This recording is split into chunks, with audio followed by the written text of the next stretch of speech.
2024 की लोकसभा चुनाव की तैयारियां शुरू हो गई है, ऐसा ही हम कुछ कह सकते हैं। फिलहाल राष्ट्रवादी कांग्रेस में जो देखने को मिल रहा है कि पुणे में उनकी पदाधिकारियों की बैठक हुई और 3 जो लोकसभा है उनके जो इच्छुक यानी इंटरेस्टेड जो उम्मीदवार है उनसे बातचीत हुई।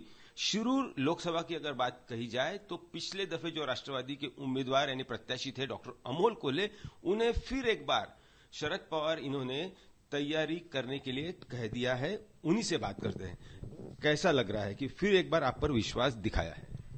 मैं शुक्रगुजार हूं आदरणीय पवार साहब का कि उन्होंने फिर एक बार ये विश्वास जताया है और सभी मेरे पार्टी के जो कार्यकर्ता है, जो सीनियर कार्यकर्ता है, जिनके साथ आज आदरणीय पवार साहब ने बातचीत की, उन्होंने सब ने एक मुख से ये रिक्वेस्ट की कि जो अभी मौजूदा सांसद है उन्हीं को, मतलब मुझे ही वापस एक बार ये मौका दिया जाए। तो इसलिए मैं सभी कार्यकर्ताओं का धन्यवाद करता हूं कि उन्होंने ये विश्वास मुझ पर जताया है।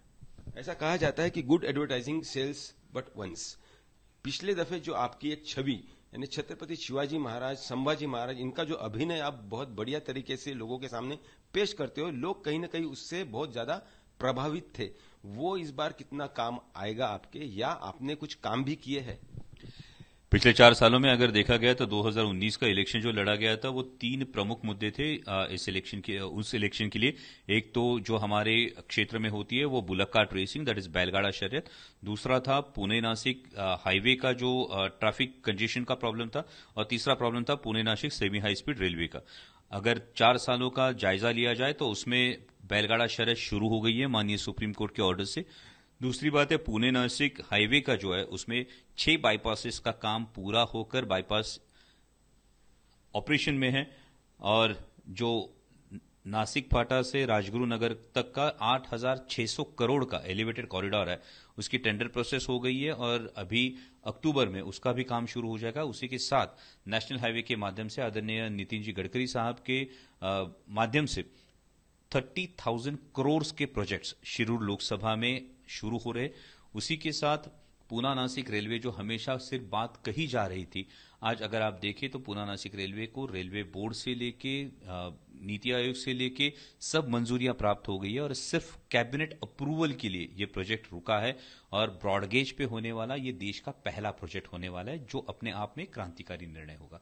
तो इसमें से 3 में से 2 प्रॉमिसेस फुलफिल हो चुकी है, तीसरा प्रॉमिस फुलफिल होने की एकदम नजदीक है। और उसी के साथ इंदिरानी मेडिसिटीज जैसा एक पथदर्शी जो प्रकल्प है जो पूरे देश में अब तक नहीं है, 26 super speciality hospitals in 1 campus addressing tertiary medical health care, तो ये प्रोजेक्ट भी काफी आगे बढ़ चुका है। उसी के साथ शिव संस्कार सृष्टि जैसा प्रकल्प हो, राष्ट्रीय वनौषधि संशोधन केंद्र जैसा प्रकल्प हो, ये सब प्रोजेक्ट्स शिरूर लोकसभा कॉन्स्टिट्यूंसी में हो रहे हैं। और मुझे विश्वास है कि ये जो काम है, या यू सेड राइट कि good advertising sells once, but I think good work sells every time. पर जो श्रेय है, चेहरे पे मुस्कान है आपके, पर जो क्रेडिट लेने की बात है, लगातार 9 साल भाजपा केंद्र में है नितिन गडकरी, इनका जो काम है सबको पता है। जब ट्रांसपोर्टेशन, रोडवेज, लॉजिस्टिक की बात होती है, नितिन गडकरी के सिवा और किसी का नाम नहीं आता। आपने जो भी प्रोजेक्ट्स के नाम लिए सारे रोड से कनेक्टेड है, फिर इसका क्रेडिट आपको क्यों दे? 2014 से 19 में भी यही गवर्नमेंट थी, और मुझे लगता है जब गवर्नमेंट की बात करते तो आइडियली हमारे लोकतंत्र के हिसाब से गवर्नमेंट जरूर एक पार्टी बनाती है, लेकिन गवर्नमेंट देश की होती है। तो मुझे लगता है इसीलिए मैं गडकरी साहब का धन्यवाद देता हूं कि उन्होंने इतने बड़े प्रोजेक्ट्स दिए। और उसी के साथ रेलवे जैसा जो प्रोजेक्ट है, ये रेलवे का प्रोजेक्ट मेरे पूरे चुनाव क्षेत्र को नॉर्दर्न रेलवे सर्किट और सदर्न रेलवे सर्किट से जोड़ेगा। उसके अगर आप सब रैक्स की जानकारी ले ले तो आपको पता चलेगा कि इसमें कितनी शिद्दत से ये प्रोजेक्ट हम आगे ले जा रहे हैं। और 2014 से 19 तक क्या क्या हुआ और 2019 के बाद 2023 और अभी जाके 2024 तक क्या क्या होगा, मुझे लगता है कि जनता बहुत होशियार है। They are very clever, they are very knowledgeable. तो डेफिनेटली इनको पता है कि काम किसके माध्यम से हुआ है। मैं हमेशा मानता हूं कि श्रेय कौन लेगा, मुझे लगता है कि इसको थोड़ा सा बदले, क्योंकि हम छत्रपति शिवाजी महाराज का नाम लेते हैं, जिन छत्रपति शिवाजी महाराज ने 350 साल जो स्वराज नहीं था वो स्वराज निर्माण किया, फिर भी उसे अपना नाम नहीं दिया। तो मुझे लगता है श्रेय किसको दे, इससे अच्छा ये होगा कि इसका माध्यम कौन बना। और मुझे लगता है कि जो भी सांसद है या भी जो भी लोक प्रतिनिधि है, वो श्रेय का हकदार होने से अच्छा वो माध्यम है। ये काम जनता की टैक्स से होने वाला है, ये काम गवर्नमेंट करने वाली है, हम सिर्फ माध्यम है। तो मेरे माध्यम से ये काम अगर हो रहा है तो definitely I feel fortunate to be part of this. सांसद अमोल कोल्हे, डॉक्टर अमोल कोल्हे, इन्हें क्या कहे, जायंट किलर या साइलेंट वर्कर, दोनों पर दावा आप कर रहे हो। 19 में तो दिखाई दिया कि एक जायंट, एक बड़े जो वहां के प्रत्याशी थे उन्हें आपने हरा दिया। देखिए, अमोल कोल्हे जो भी होगा और जो भी कहलवाना चाहेगा, ये अमोल कोल्हे से अच्छा जो चुनाव क्षेत्र की मेरी जनता है वो डिसाइड करती है। और मुझे लगता है कि जब तक आपको चुनाव क्षेत्र के जो आपके मतदाता है उनका आशीर्वाद नहीं मिलता, तब तक आप कुछ भी नहीं हो। तो वही अमोल कोल्हे एक पार्टी वर्कर की हैसियत से मेरे मतदाताओं तक जाएगा, उनको जो प्रोमिसेस फुलफिल किए हैं, वो प्रोमिसेस जो फुलफिलमेंट हुई है उसके बारे में उनमें जो खुशी है, उनमें जो जल्लोश का माहौल है, ये डेफिनेटली मुझे हेल्प करेगा। लेकिन मुझे हमेशा, मैं कहता हूं कि हम मतदार राजा कहते हैं मतदाताओं को, तो ये मतदाताओं की देन होगी कि अमोल कोल्हे क्या कहलवाएगा। छत्रपति शिवाजी महाराज का जो अभिनय है, उनका जो भी संदेश है, उनकी जो प्रिंसिपल्स है, वो आप घर घर युवाओं तक पहुंचा रहे हो, सबको उससे ना कि सिर्फ एंटरटेन कर रहे हो, लेकिन एक तरह से प्रबोधन किया जा रहा है, उसका फायदा भी आपको हो रहा है। देखिए, ये जो प्रबोधन है, मैं खुद को एक कलाकार होने के नाते बहुत भाग्यशाली मानता हूं कि छत्रपति शिवाजी महाराज, छत्रपति संभाजी महाराज के किरदार करने का मौका मुझे मिलता है। मैं इसे अभिनय से ज्यादा एक कर्तव्य समझता हूं, क्योंकि आने वाली पीढ़ियों तक हमारा जो गौरवशाली इतिहास है, ये गौरवशाली इतिहास पहुंचना चाहिए। क्योंकि अगर गौरवशाली इतिहास सही रूप से आने वाली पीढ़ियों तक पहुंचेगा, तभी सही मायने में राष्ट्र निर्माण होगा। जो सही वैल्यूज है, सही प्रिंसिपल्स है, वो युवाओं के दिल पर छा जाएंगे। ये बहुत अहम बात है। और इसका फायदा नुकसान मैं कभी देखता नहीं कि छत्रपति शिवाजी महाराज का रोल करने का फायदा होता है या नुकसान होता है। नहीं जी, ये तो हमारी सांस है, और सांस लेने का फायदा होता है या नुकसान होता है, ये नहीं सोचते। ये कर्तव्य है, ये कर्तव्य करना चाहिए, ये समझ के मैं काम करता हूं। और न कि सिर्फ मेरे चुनाव क्षेत्र में, बल्कि पूरे महाराष्ट्र में और महाराष्ट्र के बाहर भी, क्योंकि आने वाले समय में महाराष्ट्र के बाहर भी छत्रपति शिवाजी महाराज, छत्रपति संभाजी महाराज का जो गौरवशाली इतिहास है और राष्ट्र निर्माण की जो उनकी परंपरा है, ये उसी शानदार तरीके से ले जाने की मेरी खुद की बहुत दिलो तमन्ना है, और उस पर मैं काम कर रहा हूं। इस बार चुनाव के मैदान में छत्रपति शिवाजी महाराज के वंशज बड़ी तैयारी से उतर रहे हैं, और कहा यह भी जा रहा है, जो कि रायगढ़ पे हाल ही में सुनने को मिला, कि अब तक जो भी इस्तेमाल कर रहे हैं छत्रपति शिवाजी महाराज का नाम, उनका कितना हक है। और जैसे कि संभाजी राजे, उनकी स्वराज्य पार्टी उन्होंने स्थापित की है, 24 में वो उतरने वाले हैं मैदान में। उदयन महाराज तो पहले से ही मैदान में है, तो फिर जैसे कि शिवसेना है, कहीं ना कहीं उनके ऊपर वो रुख किया जाता है। राष्ट्रवादी कांग्रेस की तरफ भी उंगली दिखाई जाती है कि ये जो छत्रपति शिवाजी महाराज का नाम का इस्तेमाल कर रहे हैं, उनका कितना हक है। मैंने ये स्टेटमेंट सुना नहीं, लेकिन मुझे नहीं लगता किसी ने आदरणीय प्रधानमंत्री जी के बारे में कुछ कहा होगा, क्योंकि जितना मुझे याद है 2014 में माननीय प्रधानमंत्री जी रायगढ़ पर छत्रपति शिवाजी महाराज के सामने नतमस्तक हुए थे, और तब का कैंपेन लाइन था, छत्रपतींचा आशीर्वाद देऊ मोदींना साथ। तो क्या ये स्टेटमेंट आदरणीय प्रधानमंत्री जी के बारे में भी है? ये मेरा सवाल है। सबको लागू होता है, अगर करना है तो लागू होता है। तो जिन्होंने स्टेटमेंट दिया वो ये भी बोले, इसके बारे में भी बताएं कि फिर वो कैंपेन क्या था, छत्रपतींचा आशीर्वाद देऊ मोदींना साथ। और छत्रपति शिवाजी महाराज का जो अरबी समुद्र में जो स्मारक होने वाला था, उसका तो जल पूजन भी हुआ था, उसका क्या हुआ? तो ये इस्तेमाल नहीं था? इसका भी जवाब दे। जो ये बोल रहे थे, छत्रपति शिवाजी महाराज के जो वंशज है, छत्रपति शिवाजी महाराज की जो राजगद्दी है, उसके प्रति हर किसी को अभिमान है, उसके प्रति हर किसी को आदर है।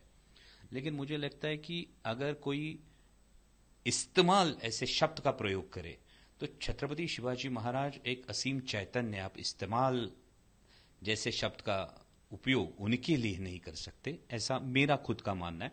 और मैं मानता हूं कि हर वो माता जो अपने छोटे बच्चे को, जो अब तक किताबों में छत्रपति शिवाजी महाराज का इतिहास नहीं पढ़ता, इतने छोटे बच्चे को अपनी गोदी में लिए जब छत्रपति शिवाजी महाराज का स्टैचू दिखा के बताती है ये अपने महाराज है, उस माता का भी बहुत बड़ा योगदान है ये इतिहास पहुंचाने में।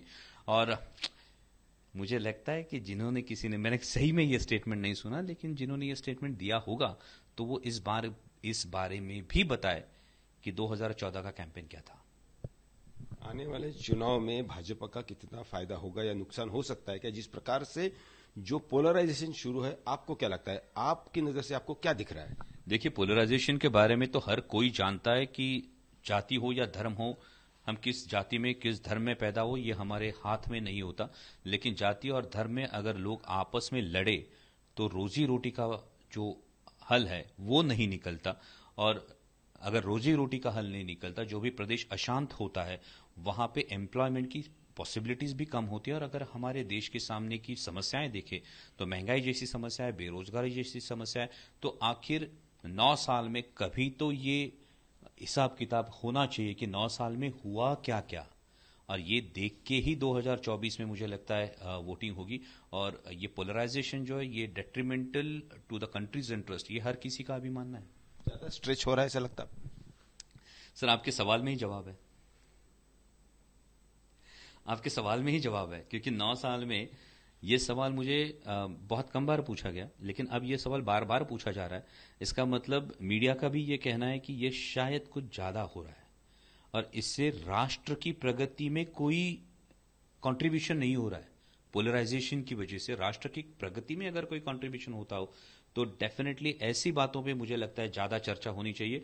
एक जो एकजुटता है, देश की जो एकजुटता है, एक संघता है, ये बनी रहनी चाहिए, यही हर किसी का कहना है। 1 साल का समय है भाजपा के पास, उनका स्टांस बदला जा सकता है और विकास की ओर और तेजी से बढ़ा जा सकता है। देखिए, मैं कोई भाजपा का कार्यकर्ता नहीं हूं, ना ही मैं उनका मार्गदर्शक हूं और ना ही मैं इतना छोटा एक्चुअली कार्यकर्ता हूं कि मैं इतनी बड़ी पार्टी को, जो मेंबरशिप के बारे में वर्ल्ड की सबसे बड़ी पार्टी है, उनको मैं कुछ सलाह दूं।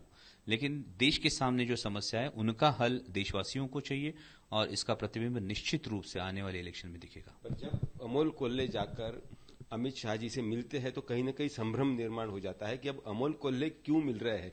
भले ही आपका कारण कुछ और हो, लेकिन मैसेज जो चला जाता है कि कहीं अमोल कोल्ले अब फिर एक बार दल बदलने वाले हैं क्या? देखिए, अमोल कोल्ले दल बदलने की बात नहीं होती, यहाँ पे बहुत सिंपल सी बात है, जो मेरी मांग है, जो भारतीय जनता पक्ष से मेरी मांग है। मेरी एक्चुअली माननीय गृह मंत्री जी से जो मुलाकात हुई थी, वो मेरी एक फिल्म आ रही थी गरुड़ छेप करके, जो आगरा इंसिडेंट जो छत्रपति शिवाजी महाराज का, उस पर आधारित थी। और उस फिल्म के बारे में मैं उनसे मिला था, उसके बारे में उन्हें इन्वाइट करने के लिए मैं मिला था। और तभी एक मेरी बहुत दिनों से मांग है, मैंने पार्लियामेंट में भी 3-4 बार ये मुद्दा उठाया कि छत्रपति शिवाजी महाराज का जो जन्मस्थल है किले शिवनेरी, वहां पर आज तक भगवा ध्वज नहीं है। तो ये मांग मैंने उनके सामने रखी, he being one of the very powerful और influential minister in the government. ये मांग भी मैंने उनके सामने रखी कि ये बहुत सीधी सी मांग है कि जो अंग्रेज आर्कियोलॉजिकल सर्वे ऑफ इंडिया पीछे छोड़ गए, वो एएसआई की परमिशंस की वजह से आज हम हमारे छत्रपति शिवाजी महाराज के जन्मस्थल पर भगवा ध्वज नहीं लगा सकते। तो ये मांग रखना क्या भाजपा के नजदीक जाने की बात थी? ये मांग तो मैंने छत्रपति शिवाजी महाराज के भक्ति के प्रति लिखी। और अगर ये मांग रखने के लिए मुझे किसी से मुलाकात करनी पड़े और उस पे से कंफ्यूजन होने लगे, तो मुझे लगता है कि we are losing that culture, the culture of dialogue. आपने आर्कियोलॉजिकल सर्वे ऑफ इंडिया की बात कही। हाल ही में 350वां जो राज्याभिषेक हुआ रायगढ़ पर, वहां पर भी वो साइड भी आर्कियोलॉजी के अंडर ही आती है, पर वहां पे जो पूरा सेट लगाया गया, ऐसे सेट लगाने की अनुमति मिलती है क्या? Definitely archaeological survey of India की माध्यम से ही ये सब करना पड़ता है। और मुझे लगता है आर्कियोलॉजिकल सर्वे ऑफ इंडिया की मेन चेयर पे जो बंदा बैठता है, उसे जब तक हमारे धरोहर की पूरी जानकारी नहीं होगी तब ये फ्रिक्शन होगा। लेकिन जो रायगढ़ पे ये हुआ होगा, मुझे लगता है कि डेफिनेटली ये सब परमिशंस लेके ही किया होगा। देखिए, डॉक्टर अमोल कोल्ले, विश्वास है उन्हें कि फिर एक बार जो उन पर विश्वास दिखाया है राष्ट्रवादी कांग्रेस ने, वो उस पर खरे उतरेंगे। कैमरन गोपाल हरने के साथ पंकज खेलकर, पुणे, आज तक।